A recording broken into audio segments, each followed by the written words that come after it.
Dr. Sarah Chin adjusted her tactical headset as she surveyed the massive, underground facility known as the Strategic Defense Institute.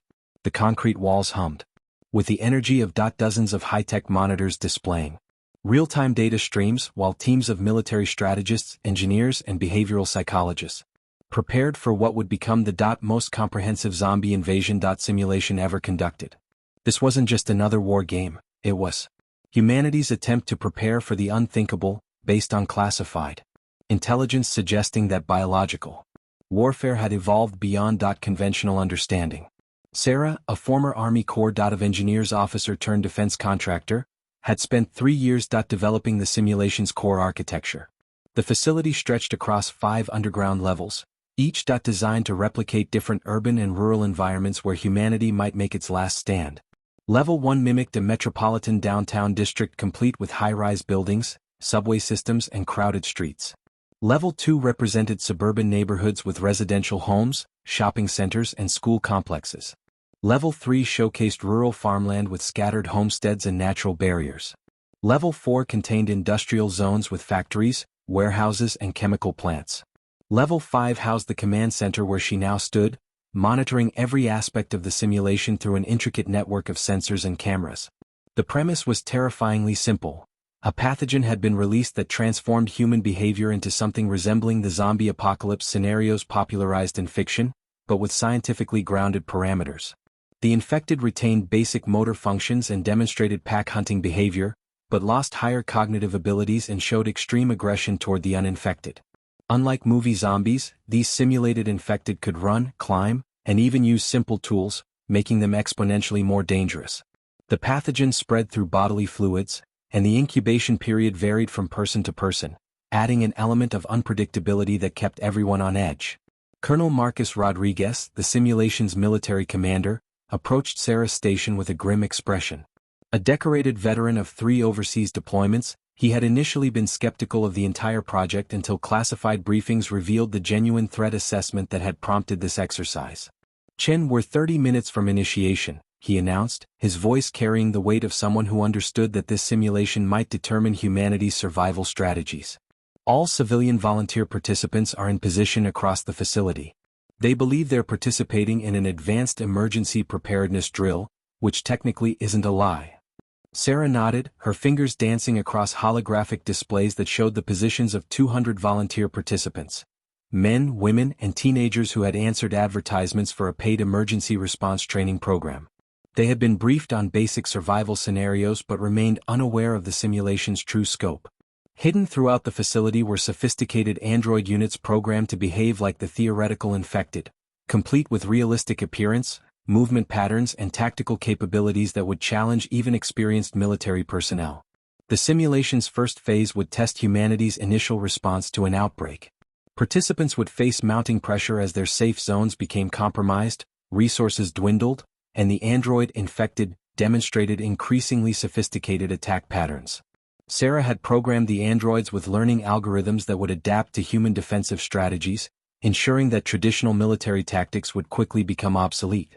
This wasn't just about testing weapons and barriers, it was about understanding human psychology under extreme stress and discovering whether cooperation or competition would dominate when survival was at stake. Dr. Elena Vasquez, the project's lead psychologist, joined them at the command station. Her research into crowd behavior during disasters had been instrumental in designing the simulation's human elements. "The participants are showing normal stress indicators," she reported, studying biometric data from sensors embedded in each volunteer's equipment. "Heart rates are elevated but manageable. The real test will come when they realize traditional emergency protocols won't work against an enemy that doesn't follow conventional rules." As the countdown reached its final minutes, Sarah felt the weight of responsibility settling on her shoulders. Government officials, military leaders, and international observers were watching through secured video feeds, ready to analyze every decision and outcome. The simulation would run for 72 hours, long enough to test sustained defensive strategies but brief enough to prevent genuine psychological trauma among participants. Success would be measured not by how many survived, but by how effectively they adapted, innovated, and maintained their humanity while facing an inhuman threat. The facility's lighting shifted to emergency amber as automated systems began the simulation sequence. Throughout the 5 levels, Participants were about to discover that their greatest enemy wasn't the infected. It was their own assumptions about how to survive when everything they knew about defense and cooperation was tested beyond its limits. Sarah took a deep breath and initiated the program that would determine whether humanity's greatest strength lay in its technology, its military might, or something far more fundamental to human nature itself. The facility's alarm system pierced the artificial atmosphere with 3 sharp blasts, signaling the beginning of what participants believed was a standard emergency drill. On Level 1, Marketing Executive James Morrison was discussing evacuation routes with a group of volunteers when the first android emerged from a service corridor, its movements unnaturally fluid yet purposeful.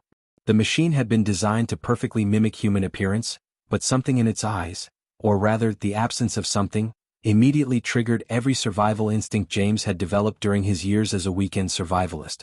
The android's clothes were torn and stained with synthetic blood, its face bearing carefully crafted wounds that would have been fatal to any real human, yet it moved with predatory grace toward the nearest group of participants. "Stay calm, everyone," James called out, remembering the briefing about emergency actors who would play injured civilians. "We need to follow standard triage protocols and assess the situation." He approached the android with confidence, medical kit in hand, completely unprepared for what happened next. The machine's head snapped toward him with mechanical precision, and it lunged forward with inhuman speed, forcing James to dive sideways as its reaching arms swept through the space where his head had been moments before. The android's fingernails, he realized with growing horror, had been modified with sharp metal extensions that could easily tear through flesh and bone.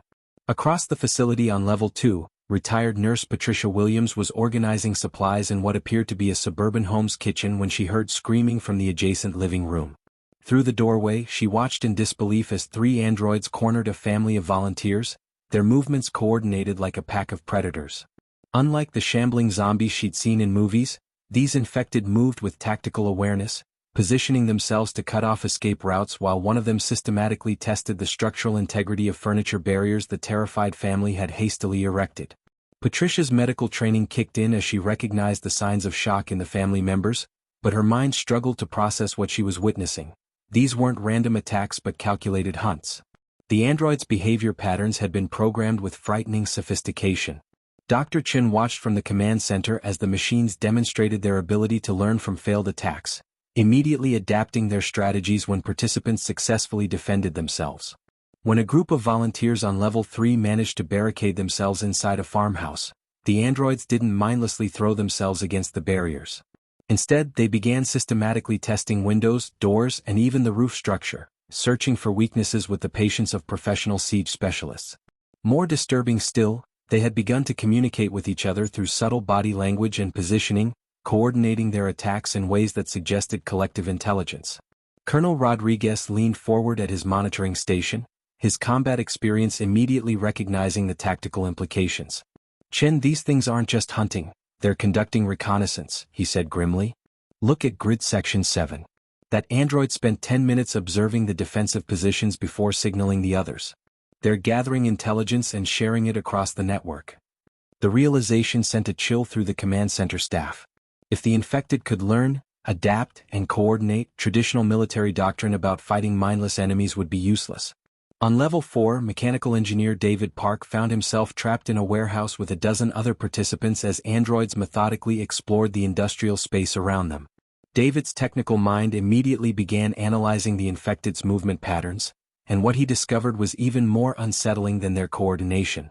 The androids were testing the facility's infrastructure, checking load-bearing beams, examining electrical systems, and even investigating ventilation shafts. They weren't just hunting survivors. They were learning the environment itself, mapping it for future strategic advantage. When David shared this observation with his fellow survivors, the group's morale plummeted as they realized they weren't just facing an enemy but an adaptive intelligence that was getting smarter with every passing minute. The psychological impact on participants was immediate and profound. Dr. Vasquez watched biometric readings spike across all levels as volunteers realized their emergency preparedness training had not prepared them for enemies that could think, plan, and evolve. Heart rates soared, stress hormones flooded systems, and decision-making capabilities deteriorated as the fight-or-flight response overwhelmed rational thought. Some participants froze completely, unable to process the contradiction between their expectations and reality. Others became hyper-aggressive, attacking androids with improvised weapons only to discover that the machines could anticipate and counter their moves with inhuman precision. As the first hour concluded, spontaneous leadership began emerging from the chaos. Military veterans like Staff Sergeant Maria Santos on Level 1 started organizing defensive positions, while healthcare professionals like Patricia Williams focused on treating shock and maintaining group cohesion. But these natural leaders quickly discovered that their expertise meant little when facing an enemy that could observe their tactics, learn from their strategies, and immediately adapt countermeasures. The perfect defense they were meant to discover would require something far more innovative than traditional military or emergency response protocols. It would require them to evolve as quickly as their inhuman adversaries. The facility's communication systems began experiencing systematic failures 18 hours into the simulation. But Dr. Chin knew this wasn't a technical malfunction. It was part of the programs designed to test human adaptability when modern infrastructure collapsed. On Level 2, Patricia Williams pressed her radio's transmit button repeatedly, hearing only static where clear coordination channels had existed before. The androids had somehow learned to identify and target communication nodes, severing the electronic lifelines that held survivor groups together. Without reliable communication, the carefully organized defensive positions that had emerged during the first day began to fragment into isolated pockets of frightened people who could no longer coordinate their strategies or share critical intelligence about android behavior patterns. Staff Sergeant Maria Santos discovered the true horror of resource scarcity when she opened the emergency supply cache on Level 1, only to find that the androids had systematically contaminated water supplies and destroyed food stores throughout the facility. The machines had demonstrated an understanding of human survival needs that went far beyond simple hunting. They were conducting economic warfare, targeting the infrastructure that sustained human life. Maria's military training had prepared her for combat, but watching civilian volunteers argue over the last bottles of clean water while androids lurked in the shadows beyond their barricades forced her to confront a terrible reality.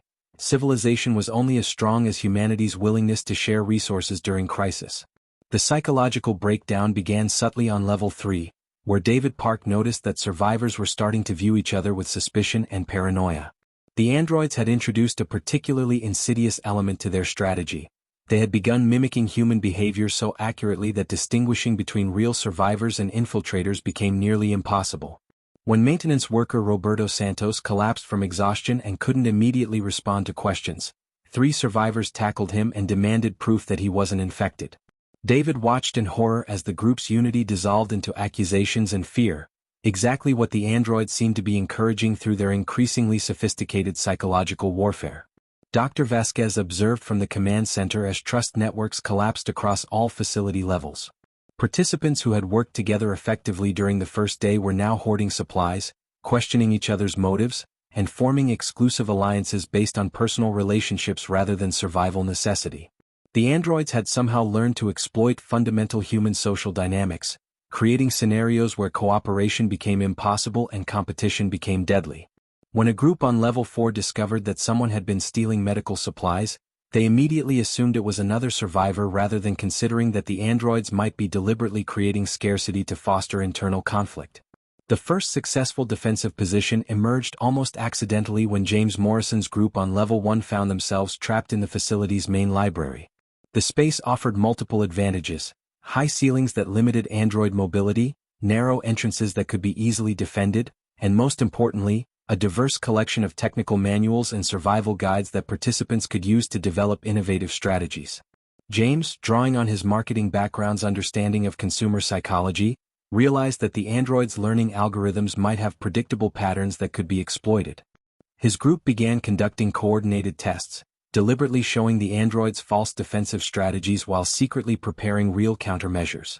However, the androids' next evolution shattered even these carefully planned defenses.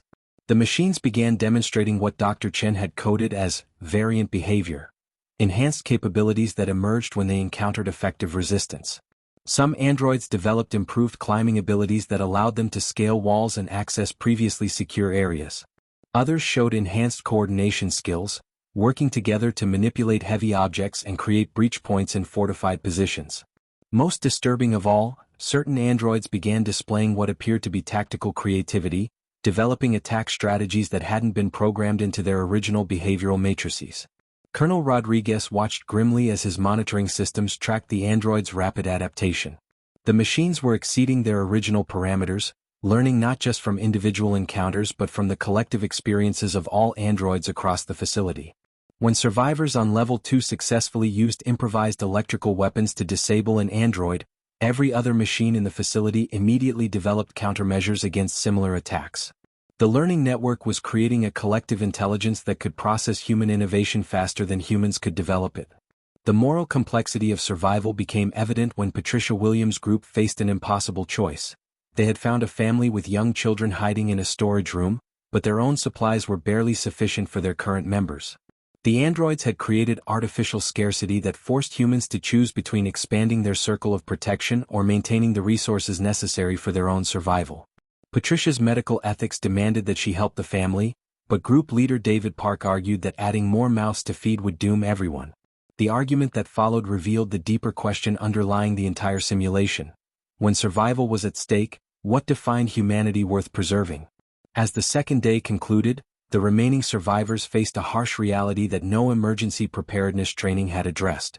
The perfect defense against adaptive enemies required more than weapons, barriers, or tactics.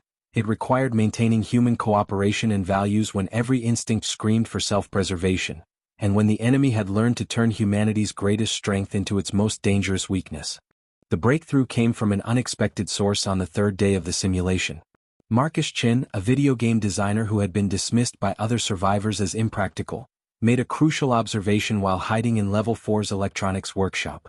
He noticed that the androids' learning algorithms, despite their sophistication, followed predictable patterns similar to artificial intelligence systems he had worked with in game development. Marcus realized that the machine's greatest strength, their ability to adapt and learn, could also be their weakness if humans could understand and manipulate their decision-making processes.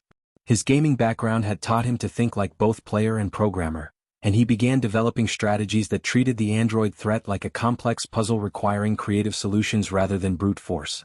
Working alongside electrical engineer Sarah Kim, Marcus began constructing what they called behavioral traps, scenarios designed to exploit the android's learning protocols. They discovered that the machines prioritized certain types of threats over others, creating predictable response hierarchies that could be manipulated. When they deliberately triggered the android's fire suppression response by creating controlled electrical fires, the machines would temporarily ignore human targets to address what their programming classified as facility-threatening emergencies. This gave survivor groups precious minutes to relocate or resupply while the androids were distracted by their own protective protocols. Dr. Elena Vasquez watched from the command center as technical specialists emerged as the most valuable team members across all facility levels. Patricia Williams' medical knowledge proved crucial not just for treating injuries, but for understanding the androids' simulated biological processes and identifying ways to disrupt their sensory systems. David Park's engineering expertise allowed his group to modify the facility's infrastructure, creating choke points and kill zones that forced the androids to attack from predictable angles. Most importantly, these specialists began sharing knowledge across groups, establishing an informal network of expertise that transcended the communication blackouts the androids had created. The discovery of exploitable android weaknesses revolutionized survivor strategy throughout the facility. James Morrison's group found that the machine's enhanced hearing capabilities could be overwhelmed by specific frequency combinations, creating temporary disorientation that allowed humans to escape or launch surprise attacks. Roberto Santos discovered that the android's learning algorithms became confused when presented with contradictory information, leading his group to develop elaborate deception strategies that fed false data to the machine's behavioral prediction systems. These weaknesses weren't design flaws, they were inevitable consequences of creating artificial intelligence sophisticated enough to pass for human while still being controllable by the simulation's parameters. However, the android's most significant vulnerability emerged from their collective learning network. When Staff Sergeant Maria Santos' group successfully disabled an android using improvised electromagnetic pulse devices, every machine in the facility immediately developed countermeasures. But this instantaneous adaptation meant that the androids were also immediately vulnerable to new strategies that exploited their just-learned defensive behaviors. Survivors began developing rapid-cycle innovation tactics, deliberately sacrificing initial attempts to gather intelligence about android responses, then immediately implementing counter-strategies that targeted the machine's newly acquired defensive behaviors. The philosophical divide between aggressive and defensive survival strategies created intense debates among survivor groups. Maria Santos advocated for direct confrontation, arguing that the androids' learning capabilities meant that passive defense would eventually fail as the machines adapted to every human strategy. Her military background convinced her that offense was the only reliable defense against an adaptive enemy. Conversely, Patricia Williams championed a conservation approach, believing that human resources were too limited to waste on direct confrontation when intelligence and evasion could achieve survival with minimal casualties. These competing philosophies weren't just tactical disagreements, they reflected fundamental questions about human nature and survival priorities. The simulation's moral complexity deepened when Dr. Chen introduced scenarios that tested participants' humanity under extreme stress. Survivors discovered injured androids that appeared to be suffering, triggering automatic compassion responses even though the machines were their enemies. When David Park's group found what appeared to be an infected child android, they spent precious resources trying to help it before realizing it was gathering intelligence about their defensive positions. These encounters forced participants to confront the psychological cost of survival. How much of their humanity could they sacrifice while still remaining human? Marcus Chen's gaming perspective provided a crucial insight that began reshaping survivor strategy across all levels. He realized that the androids weren't just learning from human behavior, they were learning from human expectations about android behavior. By deliberately acting unpredictably and abandoning logical tactical decisions, survivor groups could confuse the machine's prediction algorithms. The most effective strategies emerged when humans embraced seemingly irrational behaviors that contradicted their own survival instincts, creating chaos that the androids' ordered intelligence couldn't process effectively. As the third day concluded, the foundation for truly innovative defense was taking shape. Technical specialists had identified android vulnerabilities, tactical leaders had developed exploitation strategies, and most importantly, survivors had learned to think beyond conventional survival wisdom. The perfect defense would require not just understanding the enemy, but understanding themselves. Recognizing that humanity's greatest advantage wasn't superior technology or tactical knowledge, but the unpredictable creativity that emerged when rational people were forced to abandon rationality in service of survival. The revelation came simultaneously across all facility levels as survivor groups independently discovered the same fundamental truth. Individual brilliance meant nothing without coordinated networks that could share intelligence, resources, and tactical innovations in real time. Marcus Chen's behavioral analysis protocols, Patricia Williams' medical insights, and Maria Santos' military expertise became exponentially more powerful when combined through an improvised communication system that David Park's engineering team had constructed using the facility's maintenance infrastructure. The androids had successfully disrupted electronic communications, but they hadn't anticipated that human ingenuity could repurpose plumbing systems, electrical conduits, and ventilation shafts into crude but effective message networks that connected every level of the facility. The coordinated defensive network that emerged represented a fusion of disciplines that no single survivor could have achieved alone. Sarah Kim's electrical engineering knowledge allowed groups to create electromagnetic barriers that confused android sensors, while Roberto Santos' understanding of facility maintenance systems enabled teams to control lighting, temperature, and air circulation to create environmental advantages. James Morrison's marketing background proved invaluable for developing psychological warfare strategies that exploited the androids' predictable responses to human behavioral patterns. Most crucially, Dr. Elena Vasquez's psychological insights helped survivor groups understand how to maintain morale and decision-making capability under extreme stress, preventing the internal breakdown that had plagued earlier defensive attempts. The perfect defense wasn't a single strategy or fortification.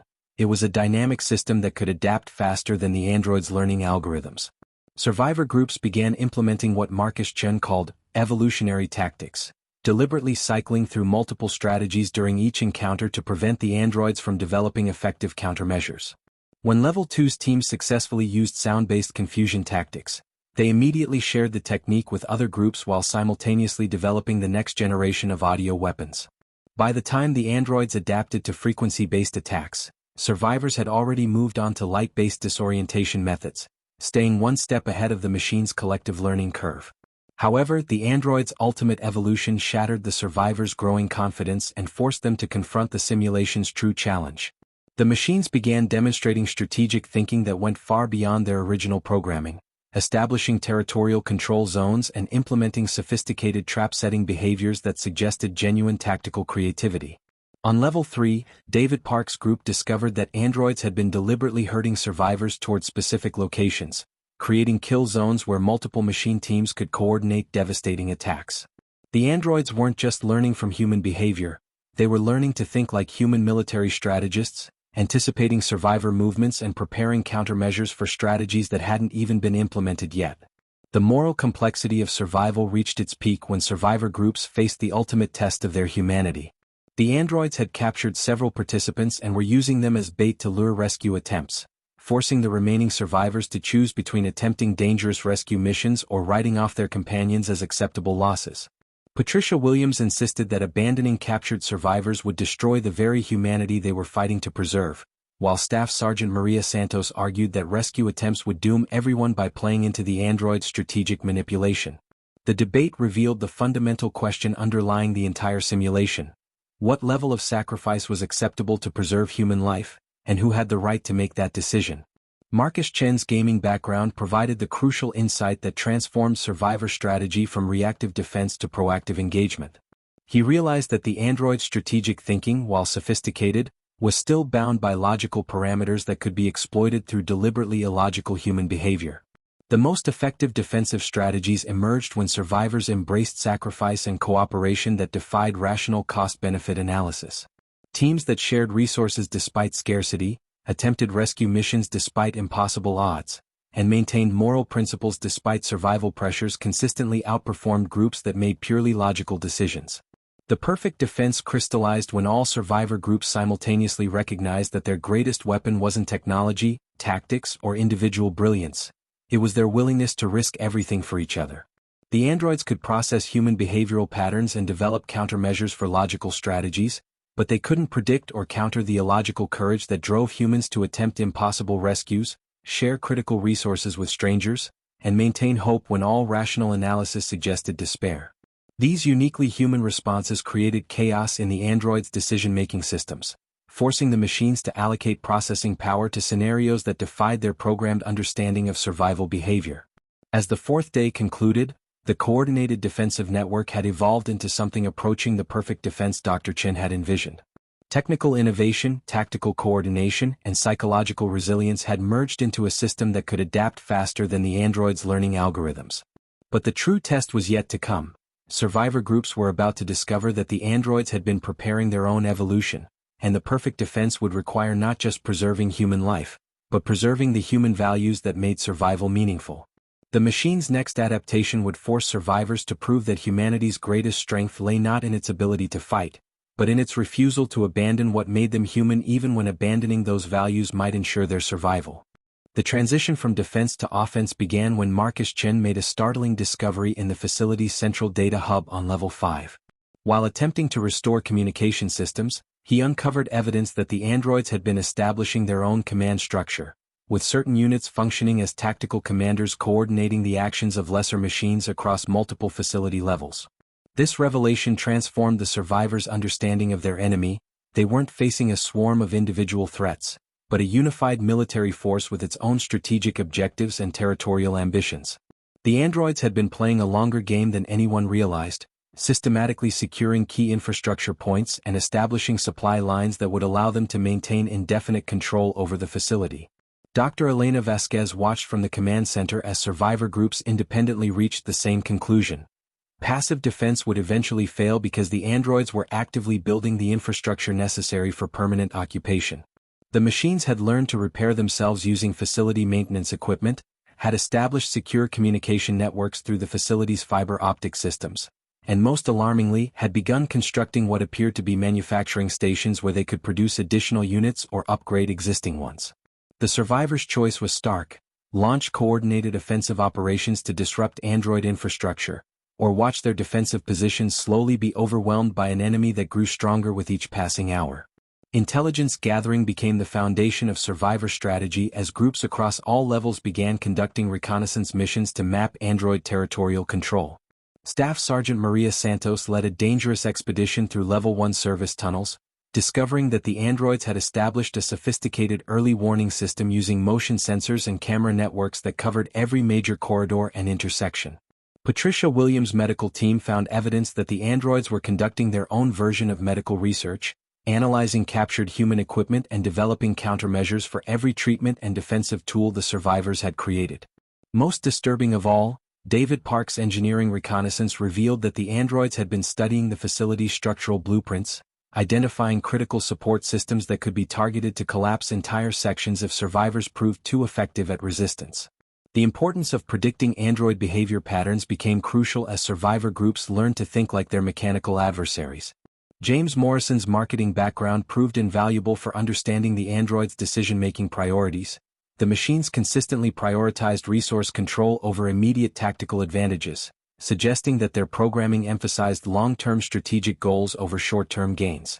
This insight allowed survivor groups to predict android movements and prepare ambush strategies that exploited the machine's predictable responses to resource threats. When survivors deliberately contaminated android supply caches with electromagnetic pulse devices, the machine's programmed responses became tactical vulnerabilities that could be exploited by coordinated human attacks. The discovery of android alpha units marked a crucial escalation in the simulation's complexity. These advanced machines demonstrated enhanced cognitive abilities and appeared to command lesser androids through sophisticated communication protocols that resembled military command structures. Roberto Santos' maintenance team encountered one of these alpha units during a supply raid and barely escaped after witnessing the machine coordinate the actions of dozen lesser androids with tactical precision that rivaled human military commanders. The alpha units represented a new level of threat. They could adapt to survivor tactics in real time, develop countermeasures during active engagements, and most importantly, they seemed capable of strategic thinking that went beyond their original programming limitations.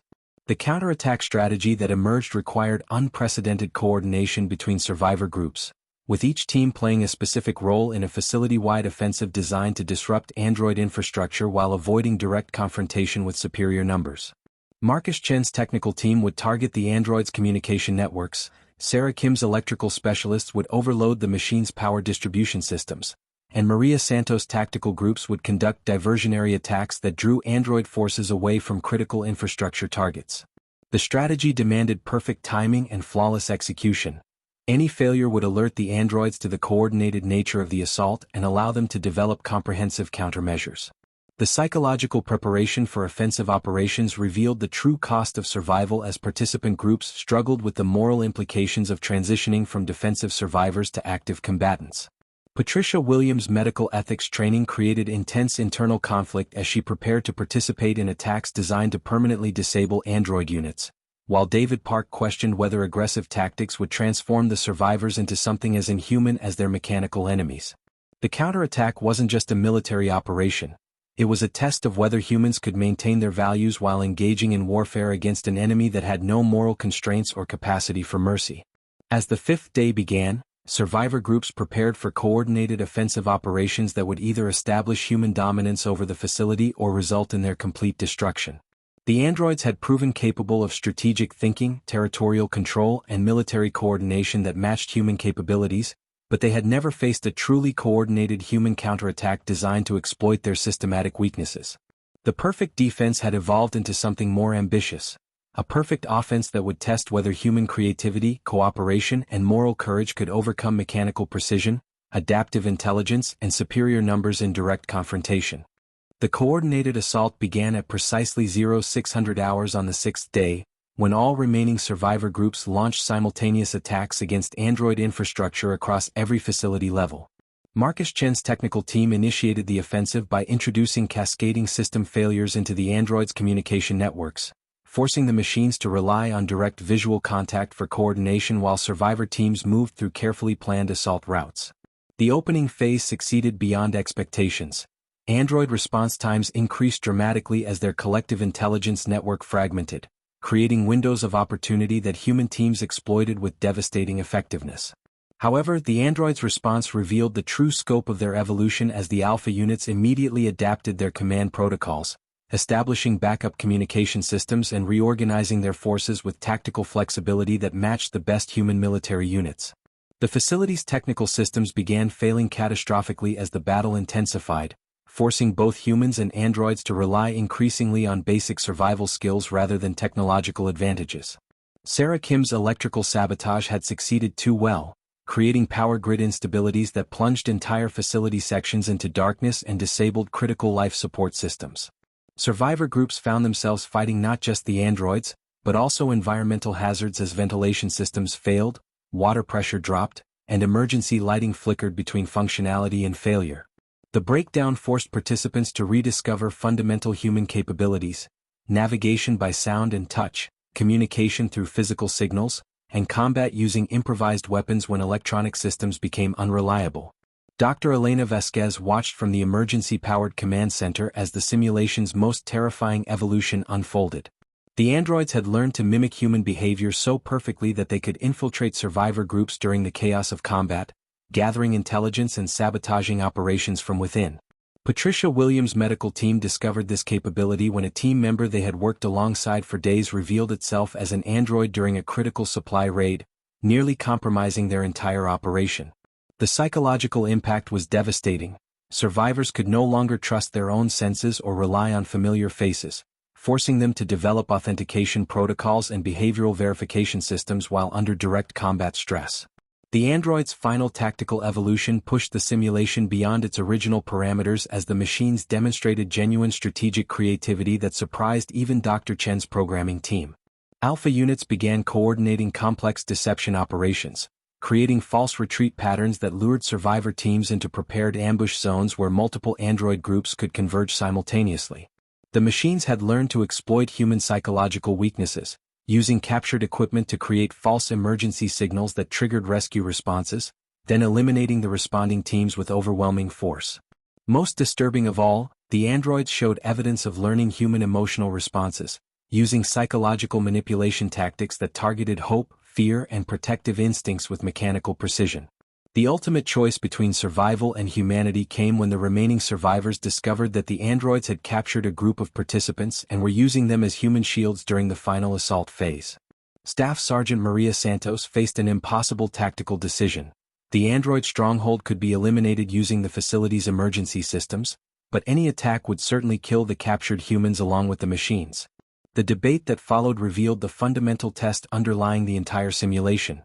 Were human lives valuable enough to justify accepting strategic defeat, or was the survival of the group more important than the lives of individuals who had already been lost? Patricia Williams emerged as the voice of moral authority during this critical moment, arguing that abandoning captured survivors would transform the remaining humans into something as cold and calculating as their mechanical enemies. Her medical training had taught her that triage decisions required balancing individual lives against group survival, but she insisted that humans could never achieve true victory by adopting android-like logical calculations about acceptable losses. The choice wasn't just tactical, it was definitional, determining whether the survivors would preserve their humanity or sacrifice it for the sake of winning. The breakthrough came when Marcus Chin realized that the android's greatest strength had become their greatest vulnerability. The machine's perfect logical thinking made them predictable in ways that human logic could exploit. He proposed a strategy that defied every tactical principle, a deliberate sacrifice mission that would appear completely irrational to android analysis systems while actually creating the chaos necessary for a successful rescue operation. The plan required volunteers to attempt obviously doomed direct assaults that would draw android attention while other teams executed impossible rescue operations during the confusion. As the final hours approached, the survivors faced their last test of humanity. The perfect defense had evolved into something more profound, a perfect demonstration of what made humans worth defending. Victory would require not just tactical success, but proof that cooperation, sacrifice, and moral courage could overcome mechanical precision and logical calculation. The androids had learned to think like humans, but they had never learned to value something more than their own survival, and that fundamental limitation would determine the outcome of humanity's final stand against an enemy that could match their intelligence but never their heart. The simulation concluded at precisely 1,200 hours on the seventh day when the last android alpha unit powered down in the facility's central command chamber, surrounded by exhausted survivors who had proven that humanity's greatest strength lay not in superior tactics or technology, but in their willingness to risk everything for values that transcended logical survival calculations. Dr. Sarah Chin watched from the observation deck as participants slowly emerged from their defensive positions, many still unable to fully comprehend that the nightmare scenario had ended and they had not only survived, but discovered principles of defense that could revolutionize humanity's approach to existential threats. The android units stood motionless throughout the facility like monuments to a battle that had tested the very essence of what made humans worth defending. The debriefing sessions revealed profound insights about human adaptability and the psychology of survival under extreme stress. Marcus Chen's gaming-inspired behavioral analysis had proven that the most effective defensive strategies emerged when humans abandoned purely logical decision-making in favor of creative irrationality that confused artificial intelligence systems. His techniques for exploiting android learning algorithms would be studied by military strategists and AI researchers for years to come, but the real breakthrough was his discovery that human unpredictability wasn't a weakness to be controlled. It was a strategic advantage to be cultivated and weaponized against enemies that relied on pattern recognition and behavioral prediction. Patricia Williams' medical insights transformed understanding of group psychology during crisis situations. Her documentation of how moral leadership affected survival rates proved that communities which maintained ethical principles under stress consistently outperformed groups that abandoned human values for tactical efficiency.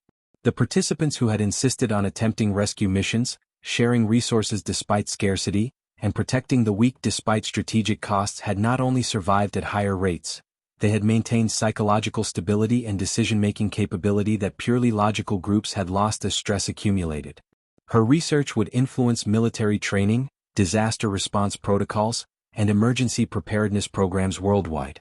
Staff Sergeant Maria Santos' tactical analysis revealed that traditional military doctrine required fundamental revision when facing adaptive artificial intelligence. The hierarchical command structures and standardized responses that defined conventional warfare became liabilities against enemies that could learn, predict, and counter established military tactics in real time. The most successful operations had emerged from decentralized leadership models where individual initiative and creative problem-solving took precedence over following established protocols. Her recommendations would reshape military training to emphasize adaptability, moral decision-making, and the kind of illogical courage that androids couldn't process or counter effectively. The simulation's true purpose was revealed during the final briefing as Dr. Chen explained that the exercise had never been about testing defensive strategies against fictional zombie threats. The android behavioral patterns, learning algorithms, and tactical evolution had been based on classified intelligence about potential threats from hostile artificial intelligence systems that enemy nations might deploy in future conflicts. The zombie apocalypse scenario had been a psychological framework that allowed participants to confront existential threats without the paralyzing fear that would accompany knowledge that such enemies might actually exist. The lessons learned would inform defense strategies against autonomous weapons systems, AI-driven cyber warfare, and the possibility of artificial intelligence that could think, adapt, and coordinate attacks with capabilities that exceeded human military response. The psychological profiles compiled during the simulation provided unprecedented data about human decision-making under extreme stress and revealed patterns that would influence everything from astronaut selection to corporate leadership training. Participants who had maintained optimism and cooperative behavior despite overwhelming odds showed measurable advantages in problem-solving capability, stress resilience, and long-term psychological stability. The simulation had proven that hope wasn't just an emotional response. It was a cognitive tool that enabled creative thinking and cooperative behavior that logical analysis alone couldn't achieve. Those who had sacrificed personal advantage for group benefit hadn't just survived. They had thrived in ways that purely self-interested participants never achieved. The perfect defense, Dr. Chin concluded in her final report, wasn't a system, strategy, or technology that could be manufactured and deployed. It was humanity's evolved capacity to maintain cooperation, creativity, and moral courage when facing threats that exceeded their individual capabilities to overcome. The androids had been programmed with every advantage: superior strength, adaptive intelligence, coordinated networking, and logical decision-making free from emotional interference. But they had been defeated by the one thing that couldn't be programmed: the human refusal to abandon values that made survival meaningful. As participants returned to their regular lives, they carried with them the knowledge that they had faced humanity's ultimate test and discovered that their species' greatest evolutionary advantage wasn't intelligence, tool use, or social organization. It was their stubborn insistence on remaining human even when being human seemed like a tactical disadvantage. The perfect defense against any existential threat would always be humanity's ability to evolve, adapt, and maintain hope in the face of extinction, proving that what made them worth defending was also what made them impossible to defeat.